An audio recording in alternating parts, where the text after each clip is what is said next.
is very journalist, I feel like. Report the news or some shit.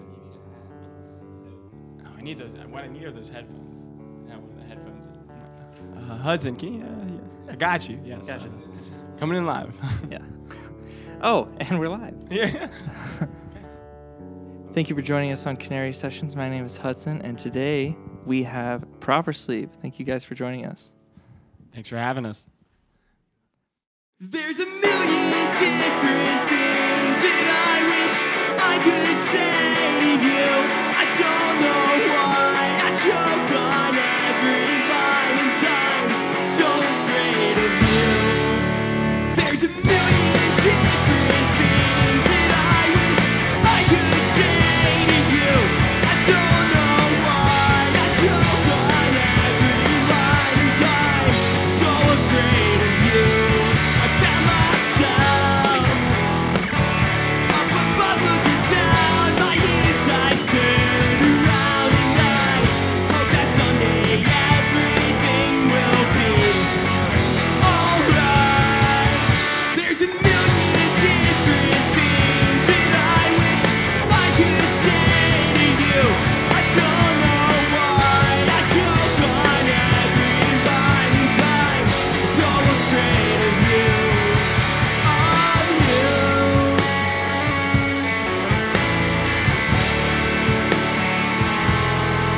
of you.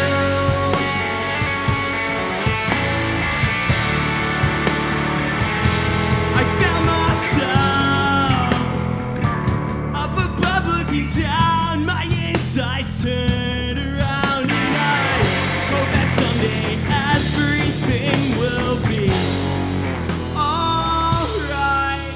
There's a million different things that I wish I could say to you. I don't know why I choke on every line and time. So afraid of you. The million different things that I wish I could say to you, but I don't know why I choke on every line and time. So afraid of you. I'm so afraid of what I can't do.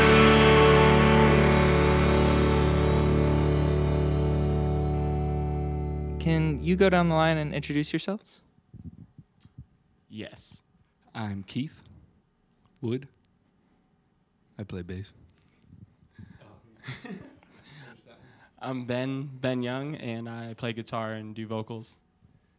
I'm Scott.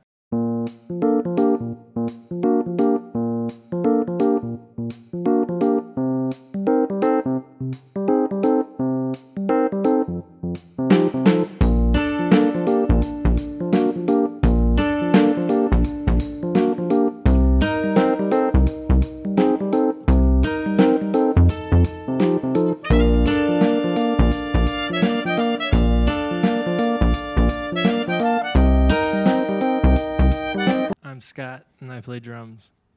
Nice. So how long have y'all been a band? We've been a band for about coming up 4 years now, I think. Yeah. As a different moniker? Well, yeah. So as this 4 months with Keith, but as playing and writing these songs, yeah, about 4 years. What are y'all's biggest music inspirations? I'm gonna go with like recently. What Okay. I've been listening to a lot. I've been listening to a lot of the Menzingers, a lot of Dan Andriano, like his solo stuff Okay. from Alkaline, and this band called Iron Chick. Mm-hmm. Those have been Iron Chic. Yeah, I thought it was Chic. Well, I said Chic the other Yeah. day at a show, and someone said, "You mean Chick?"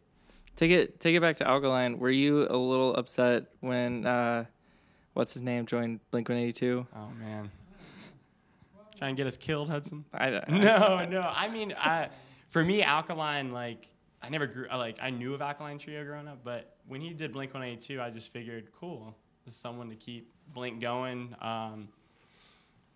Seemed like a fun project they were doing, you know? Yeah, seemed like a really fun project. But then the newest Alkaline record is this thing, Curse, was perfect.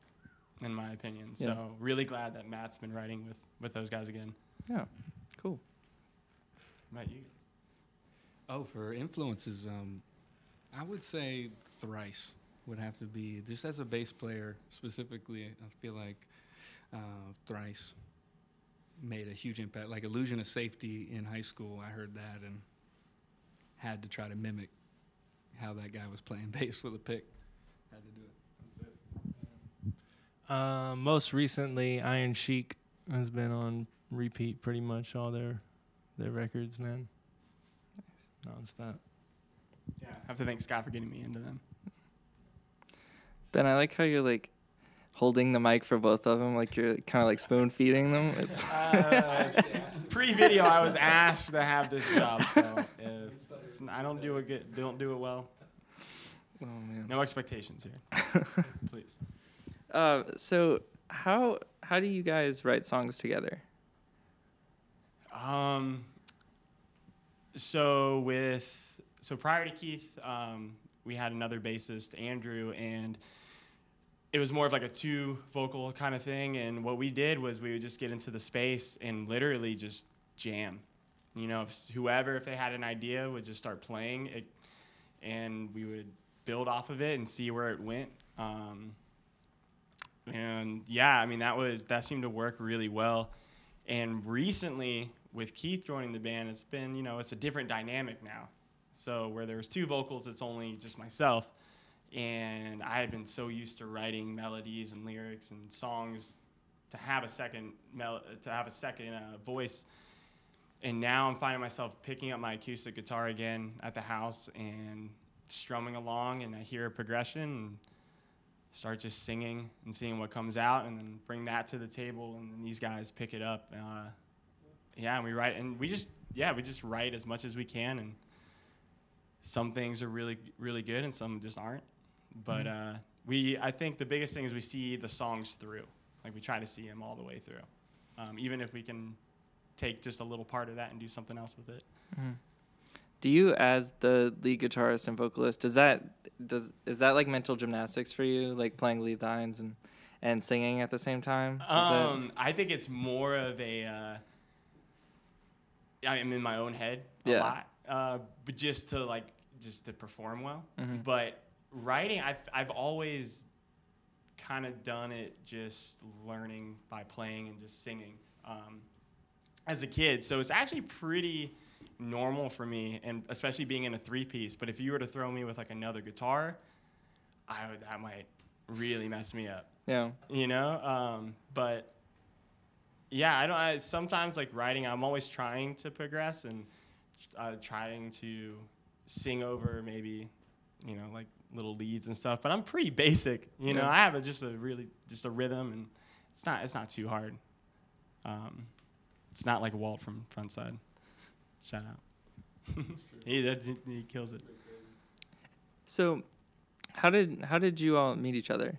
I know you guys were playing together for a while, and then you came in. How did you guys meet first, and then how did that happen? There we go. There we go. There we go. This one's good because Scott and I have known each other since 3rd grade. Wow. Okay. Yeah, we grew up right down the street from each other. Edgehill Farms, represent. And so he needed a bass, another guitar player, bass player, because in high school he was playing a lot and no one else was really doing it. And so he needed somebody to fill in. He taught me bass, and then I guess how old were we when we first started playing with each other? Like all 3 of us? yeah, like playing house in your mother's basement. No, when did we meet? You did play in his mom's basement. Oh yeah, we did. When we 3 got together, it was 2010, 9 or 10. Yeah. My turn. Hold it for you. Oh, okay. No, I got it. Yeah, 2009 or 10, I happened to randomly be at a New Year's Eve party where these 2 were there, and I went with another friend of mine. never met these guys before, but I went out onto the porch and like they were talking about like an Eddie Murphy skit, like and I just recently started getting into his stand-up, and I was like, oh, dude, these guys, good taste, right? And started talking to them, and then really we didn't really say anything else. Like we all went and mingled with whoever, and then I saw Scott at Los Tres, a Mexican restaurant in Cary. Throwing down the names. Legendary Cary Los Tres. I was walking out and he was walking in. And like I saw him and we kind of looked at each other and passed. And then I turned back and he turned back and like, I know you. And we just talked real quick. Turns out he was trying to get something started. I was trying to get something started, and him and Keith were writing. And we got together and we were in... Yeah, we wrote a lot of songs together, and that was cool because no expectations. I didn't know what these two dudes were, like what they had, and they didn't know anything about me, and luckily it just meshed really well. And we went through that band, and like a lot of bands do, just didn't go anywhere, and we went off in our own different directions. Scott and I were in a band called All Star Me.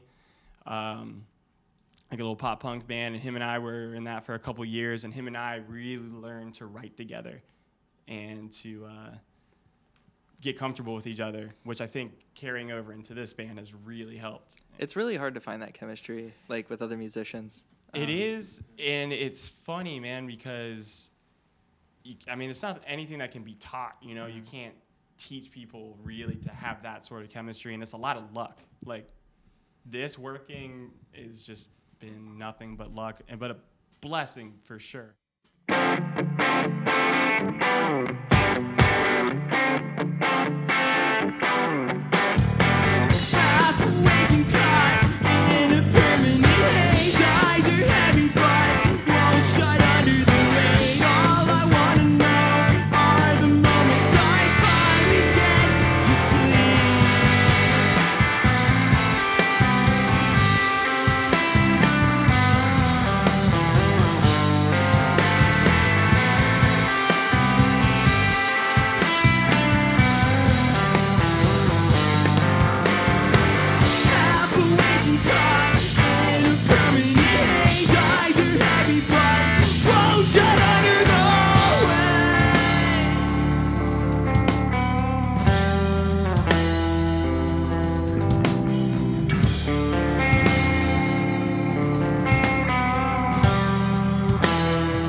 tell me like the best show you've ever played? Each of you can share an experience you've had.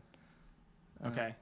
I'm going to I think I know kind of what Scott and Keith will say, so I'm gonna take we played a house show in Greensboro called the Ice House, right up the street from New York Pizza, which we've played there plenty of times. Love everyone there. Yeah, New York Pizza. Yeah, like right. You know what I'm talking about? The Ice House. Well, no, NYP. Yeah. Yeah. Okay. Yeah, we played a show together there. I know, dude. House guest. Yeah, man. We'll talk about that. All right. Okay. We'll talk All right. But yeah, so we played this house show with our buddy Julian, who invited us out, and didn't know what to expect. Mm-hmm. Wait, The Ice House isn't it like right next to like a big like UNC Greensboro sign? No, they're right in the up a side street. I don't know. Is there a big sign right there? It's just like a house. Is it on UNCG's campus though? No. Oh, It's okay. off. Well, I guess if Tate Street's part of the campus, then it is. It's on Tate Street, Yeah. Okay, maybe I might be thinking of somebody else. No, Or yeah, it's somewhere just else. like a cool like 2-story house. Like 4 or 5 girls and guys live there, and they love music, and they throw serious house shows. But for me, that was just such a memorable and one of my favorite shows because they didn't know who we were, never heard of us, and obviously we had never met any of these kids. And every song, man, they were just moving. It was like right when we started, and that to us was the first time we've ever experienced that. I mean, so much so that the floor was shaking. And the mic stand for me just kept swinging out into the crowd, so I had to continue to pull it. Like, it was just a really, really good time. You kind of just forget about. It was cool energy. Yeah, the energy was perfect, man. You forget about anything else that's going on, and you're just in that moment. So for me, yeah, one of their most recent shows over there. Shout out to the Ice House for having us. Hope to be back. For He speaks. He speaks. For me, it would be the show we played last weekend on the 29th at Deep South, closing it out.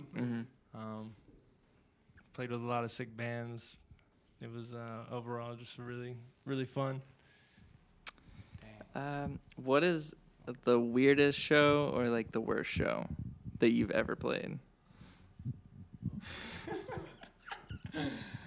This is the first show that pops into my head. I can't remember the name. Is there a venue in Greensboro called Shiners? Yeah, Shiners is the worst. So it would make sense that this story would come from there. I don't know, like. Sorry, Shiners. I mean, are they still? They're under new management. They're under new management. We played a show there, and I don't know what was going on. I think I had some issues with my guitar at the time, and Andrew had an extra guitar. It was his Telecaster, kind of messed up, needed a little work, but I had done, a couple things to it. I thought it was good to go, and this thing goes out of tune. I was there. Yeah, I think you were here for this, and some dude after the first song goes, "Tune your guitar, asshole." And I just had to eat that because it was like, you're right, man. Like, and luckily Andrew from the band Harm had, they were playing with us that night, and he was able to just come in clutch with a guitar and was very much in tune. So that was just like, it's so embarrassing as a musician to be out of tune, obviously. And then when someone just calls you out at your show, it's just, that's a humbling experience. Oh, man, the intonation. It ended up being like, I should not have played it. That was a poor audible on my end. I had a really odd experience at Shiners. Back in high school, I played a show there, and the guy, we were opening up for this band. I can't remember. We were just lucky to get a show. You know, it was kind of one of those things. It was like one of our first shows, and we got there, and after our set, I don't know how we didn't catch this sooner, but after the set, we realized that it was reggae night. So literally everyone after us was playing reggae music, and here we were, like this, like kind of indie folk band, in our fields, and we come in there on reggae night, and everybody's like doing shots, and there's like these weird psychedelic projections on the wall, like kind of like going in and out, and it was a very weird experience. When the vibes are weird, I could just make everything weird. Yeah. Do you guys have a worse show that pops into your head? For me, it would be Chattanooga, Tennessee, when when we were Magnolia and we did a little 10-day run, we played this little shithole, man, like deep in the mountains of Chattanooga, man. And it was like, I don't know if they had like one speaker, like one 10-inch speaker for the PA with like one mic, and we were a 2-mic act. You know what I'm saying? Like, oh no, it was the first time I think that you guys had that happen as well, like where you were put in that scenario. Time. That was the like one Did, of the worst. But did y'all like share a mic or something? Yeah, man. We got on the set to like 3 songs, I think. Long story short, that set and that night ended with me and Andrew packing our shit off the stage while Ben is doing an Eagle Eye Cherry cover. Save Tonight. Getting berated by a couple of older ladies in the back. Yeah. Like, Right in the back booth, man. he was getting heckling. mentally annihilated. Like, me and Andy just walked off packing our shit. Oh my gosh. That would be it for me, man. That's amazing.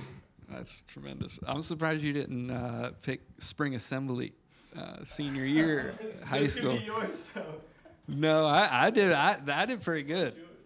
I would say back in those times, those high school days when we played the Herb Young Community Center. We played in a band with our friend Mike Chuck and Louis Jocelyn called Autumn Hall. And I never had any good gear, and somebody lent me from the band Death Run Silent. They were like the shit at the school, you know. They were the metal band that was like tearing it up. And they had this full stack bass gear, and like I was not ready for that.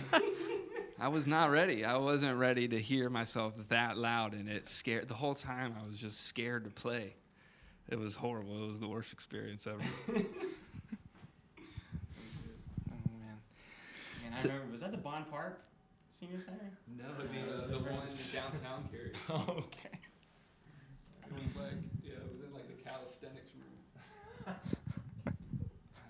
Can you tell me a little bit about your experience with Cardigan Records and how that came to be? Yeah, so I think it was a year, August or September. It was a year this last August, September, since we had signed with Shane and Cardigan. And we had just come out, before we were in talks with him, we had just come out of recording a record in Nashville. And we spent 2 weeks out there. And it was something we were all like really invested in and looking forward to. And not to get into like crazy details, but it just ended up not being what we thought it was going to be. So we came back from Nashville kind of feeling defeated a little bit. And we were like, well, we have this record that we don't want to release because we don't like the way it sounds. We don't think it, best represents who we are as a band. And Shane, kind of just worked. Like we were playing some shows that he had booked. And after every show, we would talk, and it led into, let's talk about signing and what that means. And what was really, really cool is Shane helped us out of a hole that we were in with taking this time to do a record that we're not doing anything with and kind of keeping us on track. Mm-hmm. So he set us up with a couple guys down in Georgia. And by that point, it had been 2 or 3 months since we'd been back from Nashville. So we had written new songs. And we went through the process of, okay, what are we going to keep from what we liked in Nashville? And what are we going to add to it? So we went through a lot of back and forth with that. And turned out we got the songs that we wanted, and went down to Georgia, spent another 12 days or so, and that was a learning process as well and a growing. But overall, really happy with how it came out. And Mark and Ricky, who worked on it, it was good. They hung tight, man. Through it, we were. It sounds great. I've listened to it all the way through, and it's fantastic. Thank you, really man. We'll say real quick, one of the proudest things I am about that is doing live amps. Because there was kind of talk of doing like Kemper and Axe Effects, and for us we were like, no, I just want like that true amp They sound. sound really good though. Cool. Have you heard Kemper stuff? Oh yeah. We actually and this is not against like Kemper or anything. We did the Nashville record with it. Yeah. And then I think that's when we realized, okay, we're a band who wants to have that open sound that a natural amp gives you. And just we're more comfortable with that because that's what we play with every day. Yeah. So, yeah, really stoked with how that record came out. And then we went through Andrew leaving. You know, this all just ties in with it because the experience through Cardigan that's a big part of it. Because when that record came out, before it came out, Andy left with like 3 weeks notice and we were scrambling. Shane had, you know, invested in it and there were some non-refundable things going on and we were in a tight spot, but he has been nothing but, you know, he's been supportive and kind of has given us our space and like our breathing room to rebrand and rebuild this. And now, I mean, looking at the end of it and kind of looking back in, it's something that happened. It was for the best, I think, for us. From writing songs to having Keith, and just the direction everything's going in. Being able to do this, like Canary Sessions, like I was so stoked to do this because I'm sure you know Audio Tree. Yeah. Right? Like I was like, that's a genius platform. Like that's so great. That's a great outlet for bands or an exposure. Like all the time too. Yeah, I've discovered new music that way by watching a live set because that's sometimes the best way to truly hear a band. Plus, like, it shows you like if you want to go see that band, you know. Yeah. Like, if they really, you know, pour their heart into what they love. So. Yeah, very much so. So it's I'm really excited for you guys here. She said, touch me like you used to. I need your flesh and bone. And kiss me like I mean something. I feel cheap and all alone. And make love like back in high school. We're young and insecure. So what's the point in trying so hard?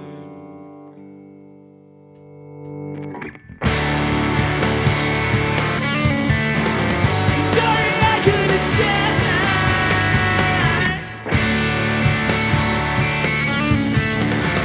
Promise we get away.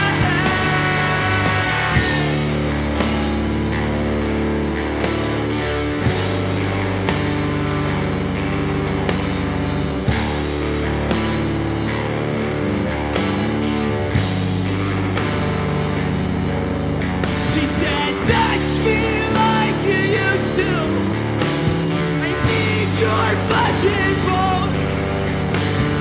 Make love like I mean something. I feel cheap and all alone.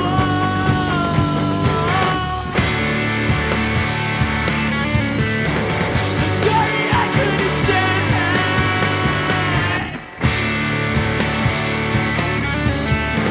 I promise we get away.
guys, thank you so much for joining us. Thank you, man. Yeah. For real. Thank you guys so much Yeah. for Thank you hosting this. thank you for coming on. Also, thank you for the shirts that we got. They brought us these really cool shirts, which I have been told you can get at their shows. Yes. Ask for the Reaper tee. The Reaper tee. Be specific. Be very Specific. be very very specific. We have so many shirts. Totally sure, but you know. But again, thank you guys so much for joining us. We are doing this from Heyday Guitars in downtown Winston at 414 Brookstown Avenue. They have super cool guitars here. They have really cool atmosphere. You can come in, plug and play, and check out some really cool vintage guitars. Some from Japan, some from the 80s. Ben's got his eye on one, I can tell. Yeah, don't buy the white Epiphone Sheraton, please. Yeah, he's after it. Please.